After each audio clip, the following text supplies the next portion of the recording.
প্রতিদিনের মতো আজ আমি আবার নিয়ে এসেছি কতগুলো কিচেন ট্রিক্স, আর এই ট্রিক্সগুলো একেবারে আলাদা।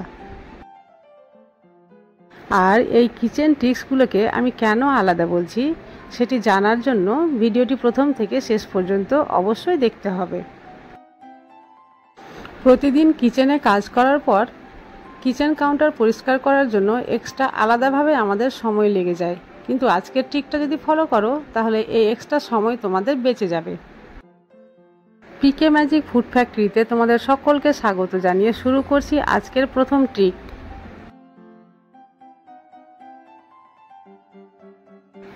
এখানে গ্যাসের ওভেনে আমি ভাত বসিয়ে দিয়েছি, আর অনেক সময় যেটা ভুল হয়, ভাতের ফ্যানটা উপচে নিচে পড়ে যায় আর কিচেন কাউন্টারটা গ্যাসের তলার দিকটা অনেকটাই নোংরা হয়ে যায়, আর সেটা পরিষ্কার করার জন্য অনেক সময় লাগে।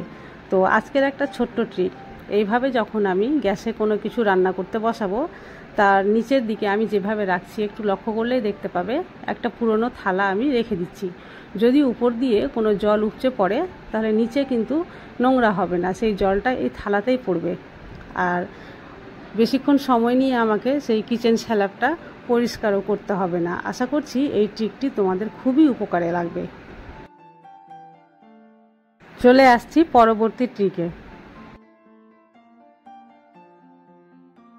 এখানে আমি একটা ওভেনে ডাল বসিয়েছি, শুধু ডালই নয়, যে কোনো সবজি তরকারি যে কিছু হতে পারে।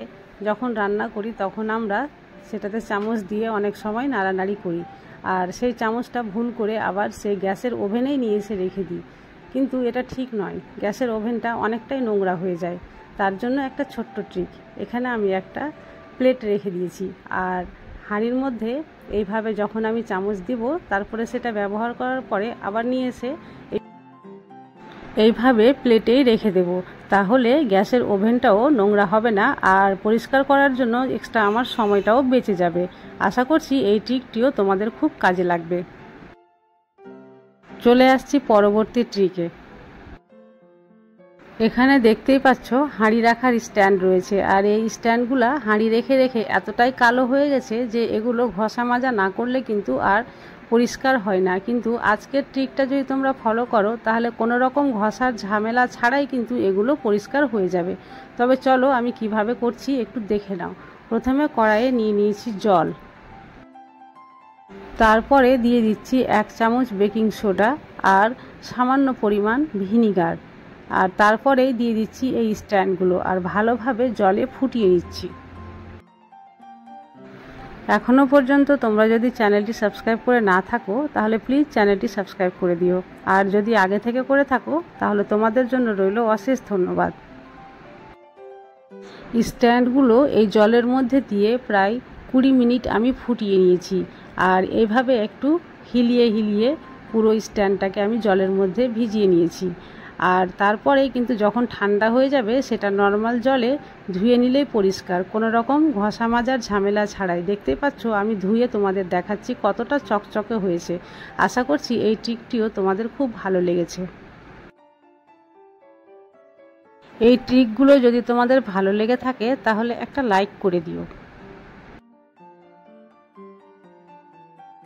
চলে আসছি পরবর্তী ট্রিকে। এই যে কড়াইয়ে যে জলটা রয়ে গেছে এটা কিন্তু আমি ফেলে দেব না, এটা বেসিনের মধ্যে দিয়ে দিব, তাহলে বেসিনটা পরিষ্কার হয়ে যাবে। চলে আসছি পরবর্তী ট্রিকে।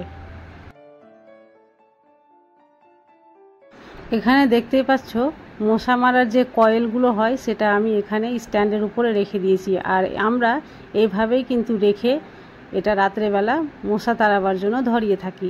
অনেকে আবার কোনো একটা পাত্রের উপরে এইভাবে রেখে ধরিয়ে থাকে, কিন্তু যেভাবেই রাখুক না কেন ফ্যানের বাতাসে তার যে ছাইটা হয় সেটা উড়ে যায়। কিন্তু আজকের ট্রিকটা যদি তোমরা ফলো করো তাহলে ফ্যানের বাতাসে এর ছাইগুলো এদিকে ওদিকে উড়ে যাবে না।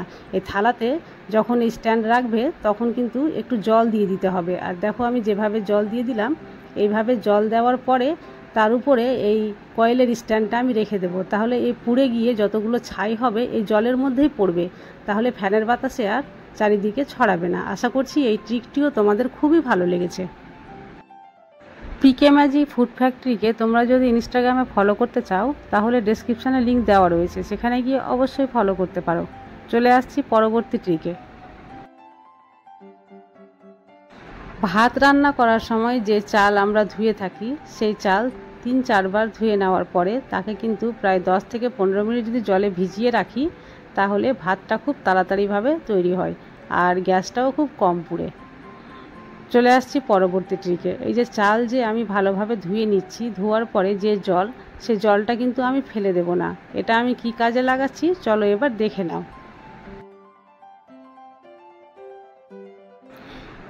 আমাদের বাড়িতে যেসব স্টিলের বাসনপত্র আমরা ব্যবহার করি সেগুলো ব্যবহার করতে করতে অনেক দিনের পুরনো হয়ে গেলে তার যে একটা নিজস্ব গ্লেজ থাকে সেটা নষ্ট হয়ে যায়, আর সেটাই ফিরিয়ে নিয়ে আসার জন্য আজ আমি সেগুলোকে এই চাল ধোয়া জলের মধ্যে ডুবিয়ে রাখবো। ছোট ছোট চামচ, বাটি, যতগুলো জিনিস রয়েছে সবগুলোকে আমি এই জলের মধ্যে একটা একটা করে ডুবিয়ে দিলাম আর জল দিয়ে ভালোভাবে ভিজিয়ে নেব। আর তারপরে এই অবস্থায় এটা আমি রেখে দেব প্রায় 15 মিনিট। 15 মিনিট পরে আমি তোমাদের ফিরে এসে দেখাবো কি অবস্থায় রয়েছে। কোনো রকম ডিশওয়াশ ছাড়াই যে শুধুমাত্র চাল ধোয়া জল দিয়ে স্টিলের বাসনপত্র এত সুন্দরভাবে পরিষ্কার করা যায় তোমরা চোখে না দেখলে বিশ্বাস করবে না। তাই ভিডিওটা স্কিপ না করে প্রথম থেকে শেষ পর্যন্ত দেখতে থাকো। 20 মিনিট পরে ফিরে এসে এই জলগুলোকে একটু হাতে নিয়ে এর উপরে ঘষে নিচ্ছি। আর তারপরে আর কিছুই করতে হবে না, শুধু নর্মাল জল দিয়ে আমি এগুলো ধুয়ে নেব। আর ধোয়ার পরে তোমাদের দেখাচ্ছি কতটা চকচকে হয়েছে, তোমরা দেখলেই বুঝতে পারবে কতটা তফাৎ আগের আর পরের মধ্যে। আশা করছি এই ট্রিকটিও তোমাদের খুবই ভালো লেগেছে। চলে আসছি পরবর্তী ট্রিকে।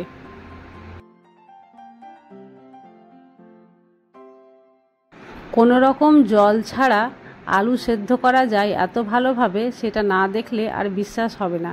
তবে চলো দেখে নাও আলু আমি কিভাবে জল ছাড়া সেদ্ধ করছি। একটা আলু নিয়ে ভালোভাবে ধুয়ে নিয়েছি, তারপরে একটা কাঁচির সাহায্যে এইভাবে ফুটো ফুটো করে নিচ্ছি যাতে খুব ভালোভাবে ভেতরে তাপটা ঢুকতে পারে। আর ফুটোটা একটু খুব ভালোভাবে করে নিতে হবে, একটু ঘন করে করতে হবে। এখানে আমি কাঁচি দিয়ে করছি, তোমরা যে কোনো জিনিস দিয়ে করলেই হবে। তারপরে একটা প্রেসার কুকারে আমি একটা ছোট বাটি উল্টে রেখে দিচ্ছি আর তারপরে তার উপরে এই আলুটা আমি রেখে প্রেসার কুকারের মুখটা বন্ধ করে দেব। আর গ্যাসের ফ্লেম একেবারে লো করে এটা 15 মিনিটের জন্য সেদ্ধ হতে দিয়ে দেব। তারপরে কিন্তু আলুটা খুব ভালোভাবে সেদ্ধ হয়ে যাবে। দেখতে পেলে তো জল ছাড়া কত সুন্দরভাবে আলু আমি সেদ্ধ করে নিলাম। আজকের ভিডিওটি যদি তোমাদের ভালো লেগে থাকে তাহলে লাইক, কমেন্ট, শেয়ার ও সাবস্ক্রাইব অবশ্যই করো। আজ তাহলে এই পর্যন্তই। কাল আবার দেখা হবে অন্য কোনো নতুন ভিডিওতে। ততক্ষণ পর্যন্ত তোমরা সবাই সুস্থ থাকো, ভালো থাকো।